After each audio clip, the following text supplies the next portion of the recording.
देखिए, बहुत सारे लोग किसी भी काम की शुरुआत करने से पहले उस पर विचार नहीं करते और बिना विचार किए शुरुआत करते हैं। मेरा मानना है किसी भी काम की शुरुआत करने से पहले आप सैकड़ों बार सोचें, 1000 बार सोचें, 10,000 बार सोचें और जब आप सोच करके अगर डिसीजन ले लें तो डिसीजन के बीच लेने के बाद बहुत सारी समस्याएं आती हैं। तो निश्चित तौर पर समस्याएं आएगी तो उस समस्या में क्या है कि बहुत सारे लोग टूट करके बिखर जाते हैं और उसी में कुछ लोग होते हैं जो मजबूती से काम करके निखरते हैं। तो अक्सर देखा जाता है कि जब किसी भी काम में जब शुरुआत करते हैं तो वहाँ पर वक्त लगता है, समय लगता है और जब समय और वक्त लगता है तो उस समय लोग 2 साल, 4 साल, 5 साल, 6 साल, 7 साल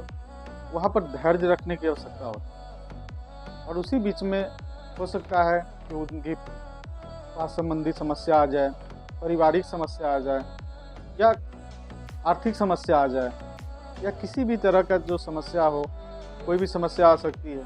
और उस बीच में क्या करते हैं कि वे लोग अपना जो है समस्या पर ध्यान केंद्रित करके अपना जो उन्होंने लक्ष्य साधा था, उन्होंने जो निर्णय लिया था उसको बीच में बदल देते हैं। तो निश्चित तौर पर जब हम बीच में उस निर्णय को बदलते हैं या अपने आप को बैक कर लेते हैं या क्विट कर देते हैं तो वहाँ पर जो है ना नुकसान, बहुत बड़ी नुकसान हो जाती है। कोई व्यक्ति 2 साल, 3 साल, 4 साल, 5 साल लगातार मेहनत करता है। ज़रा सोचिए ना कि क्लास 10th पास करने के लिए 10 साल की पेशेंस की ज़रूरत होती है। कोई 12th करता है, उसके बाद वो डिसीजन लेता है नीट का या डिसीजन लेता है आईआईटी बनने का। उसके बाद भी तो तैयारी करनी पड़ती है। फिर तैयारी करने के बाद जब उनका एडमिशन हो जाता है तो काफ़ी खुशी का माहौल होता है कि मेरे बेटे का, मेरे बच्चे का यह निकल गया। लेकिन उसके बाद क्या है कि असली परीक्षा वहाँ से शुरू होती है, पढ़ाई लिखाई और स्टडी का पीरियड शुरू होता है और वह संघर्ष का पीरियड होता है। और उस संघर्ष में कोई बच्चा जो है जाए और 2 सेमेस्टर 3 सेमेस्टर पास कर ले और बोले कि नहीं मेरा डिग्री दे दीजिए, तो ऐसा संभव नहीं हो पाता है। वहाँ पर जो वक्त लगना है उतना वक्त आपको देना पड़ता है। तो समस्या और प्रॉब्लम जो है वह जीवन का अंग है। अगर वो संघर्ष अगर हम कर रहे हैं तो उस बीच में अगर प्रॉब्लम्स आ रहे हैं तो उनको फेस करने की ज़रूरत है, बाउंस बैक करने की ज़रूरत है, पीछे मुड़ने की ज़रूरत कतई नहीं। तो निश्चित तौर पर बहुत सारे लोग, हमने जैसा बोला कि टूट जाते हैं, तो टूटना नहीं है, खुद को मजबूत करना है और वहाँ पर मजबूत करके आगे बढ़ने का प्रयास करना है। बहुत सारे लोग कहते हैं कि चलिए मेरे पिताजी का आर्थिक स्थिति सही नहीं है, उनका बहुत सारा परेशानियां हैं, तो उन परेशानियों में इन्वॉल्व होकर के वो अपना जो लक्ष्य निर्धारित करते हैं उसको बदल देते हैं, जिसका खामियाजा उनको पूरे जीवन भर भुगतना पड़ता है। तो निश्चित तौर पर अगर कुछ दिन, कुछ साल अगर उसमें कंटिन्यू लगे रहते, कंटिन्यू चलते रहते, कंटिन्यू प्रयास करते रहते और लगातार अपना जो है ध्यान अपने गोल पर केंद्रित रखते, तो निश्चित तौर पर वह समस्या कुछ समय के लिए आया था, वह लंबा समय के लिए नहीं आया था और निश्चित तौर पर उस समस्या से पार पाया जा सकता है। तो हमें समस्या से मुड़ना नहीं है, समस्या से टूटना नहीं है। देखिए, अभी के सबसे यंगेस्ट आईपीएस सफ़ी हसन साहब क्या कहते हैं और उनके साथ क्या क्या समस्याएं आई और किस तरह उन्होंने फेस किया और आईपीएस तक का, यूपीएससी क्वालिफाई किया और आईपीएस तक का सफ़र तय किया। चलिए उनकी जुबानी हम लोग सुनते हैं। महाराष्ट्र और ऑक्सफोर्ड ऑफ द ईस्ट जिसको कहा जाता है, ऐसे पुणे के सभी लोगों को गुजरात का वंदन। लास्ट प्लेयर, लंबी पारी खेलनी थी लेकिन टाइम हमारे पास बहुत कम है। जितना एसेंशियल है, जितना बहुत इंपॉर्टेंट है, उतनी चीज़ें मुझे बतानी है। यूपीएससी हो या मैंने जीपीएससी क्लियर किया क्लास 1, गुजरात में रैंक 34 था। यूपीएससी क्लियर किया, rank 570, IPS, becoming the youngest IPS of Gujarat at such a early age, and then people come to you and बोलते हैं आप बहुत नसीबदार है। You are very lucky. I tell them in reverse, luck favors the brave. कोई अपना luck साथ में लेके नहीं आता, वो बनाना पड़ता है. अगर आपके पास रिस्क लेने का एटीट्यूड है, मैं गुजराती हूं and we know the business, and business का एक ही फंडा है, higher the risk, higher the profit. So अगर 8:30 को आपका एक्सीडेंट होता है और 9 o'clock आप मेंस की एग्जाम देने जा सकते हैं, इंटरव्यू से पहले 1 महीने तक आप हॉस्पिटलाइज्ड है और उससे 1 वीक पहले आप दिल्ली जाके उसकी प्रिपरेशन कर सकते हैं, तो luck has to come with you. उसको आना पड़ेगा और आपको आईपीएस बनाना पड़ेगा. लोग बोलते हैं कि एक्सीडेंट के बाद आप जाके आए एंड ऑल, तो द सिंपल था कि मैं एग्जाम के लिए निकला, मेंस मेरा था, सुबह GS3 का पेपर था.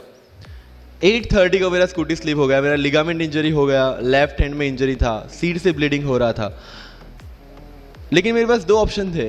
मैं खड़ा हुआ, मैंने देखा, okay my right hand is safe, and I decided I will go to the exam hall and write the exam. मेरे पास 2 ही ऑप्शन थे. या तो मैं वहां से उठ के रोने लगूं, यार मेरे साथ ही ऐसा क्यों हुआ, मेरा एक्सीडेंट हो गया, मेरा मेंस खराब हो गया, और हॉस्पिटल जाओ. या दूसरा ऑप्शन था कि मैं देखूं कि मैं 3 घंटे और सर्वाइव कर सकता हूं. हाँ, कर सकता हूं. मैं मेंस के लिए एग्जाम हॉल में गया. ये जितने भी फोटोग्राफ्स लगे हैं, सर ने जैसे बताया कि जितने भी इंसान सक्सेसफुल हुए, अगर आप उसकी लाइफ स्टोरी देखेंगे तो कहीं ना कहीं एक मोमेंट आता है जहां पे वो इंसान की जो स्ट्रगल है वो पीक पे हो जाते हैं.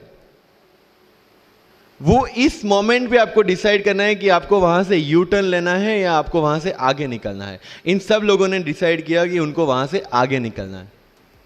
एंड दैट इज द फंडा ऑफ लाइफ. सक्सेस उन्हीं को मिलता है जो इस स्ट्रगल वाले मोमेंट से आगे निकलने की सोचता है. जब भी आपको लगे कि आपके सिर पे बहुत मुसीबत है, जब भी आपको लगे कि आप हर तरह से गिर चुके हैं, जब भी आपको लगे कि आपके पास कोई ऑप्शन नहीं है, तब एक चीज आप अपने दिमाग में लाइएगा कि यही मोमेंट है जहां से आपकी तकदीर बदलने वाली है. क्योंकि डायमंड जो होता है वो जितना ज्यादा घिसता है उतनी ज्यादा उसकी वैल्यू होती है. सोना जो होता है वो जितना ज्यादा तपता है उतनी उसकी वैल्यू होती है. अगर आप जिंदगी में तप रहे हैं, अगर आप जिंदगी में घिस रहे हैं, अगर आपको लग रहा है कि आप हर तरह से मुसीबतों में गिरे हुए हैं, तभी आपकी जो वैल्यू है वो बढ़ने वाली है. और यही मेरा एटीट्यूड रहा है. लोग बोलते हैं कि तुम्हारी फाइनेंशियल कंडीशन ठीक नहीं थी, पापा इलेक्ट्रिशियन थे, मम्मी हाउसवाइफ थी, डायमंड के कारखाने में काम करती थी, उसके बाद उन्होंने मैरिज में रोटियां बनाने का काम किया और उस तरह से मैं पढ़ा. लेकिन जब मुझे पूछा जाता है कि ऐसी कौन सी चीज है आपकी लाइफ में जो आप बदलना चाहते हो, एंड आई सेड नथिंग. क्योंकि अगर वो चीजें नहीं होती मेरी लाइफ में तो शायद आज आपके सामने मैं नहीं होता. तो अगर लाइफ में प्रॉब्लम्स है, अगर लाइफ में स्ट्रगल है, जैसे सर ने बताया struggle is a part of life, and I strongly believe in that. क्योंकि अगर हम दिल्ली में थे, मेरे दोस्त के साथ में निकला बाहर घूमने, तो बोलता है यार ऐसी लाइफ चाहिए, कोई मगजमारी नहीं, आराम से बैठते हैं पूरे दिन एसी वाले कमरे में, बहुत सारे पैसे हैं और कोई टेंशन नहीं, ऐसी लाइफ चाहिए मुझे. मेरे पास ऑप्शन है. बोलता क्या? बोला देख सामने एटीएम का रूम दिख रहा है, एसी वाला कमरा है, बहुत सारे पैसे, कोई मगजमारी नहीं, जॉब ले ले. क्यों IAS IPS में दिमाग खराब कर रहा है? अगर स्ट्रगल नहीं चाहिए तो you have to compromise with that life.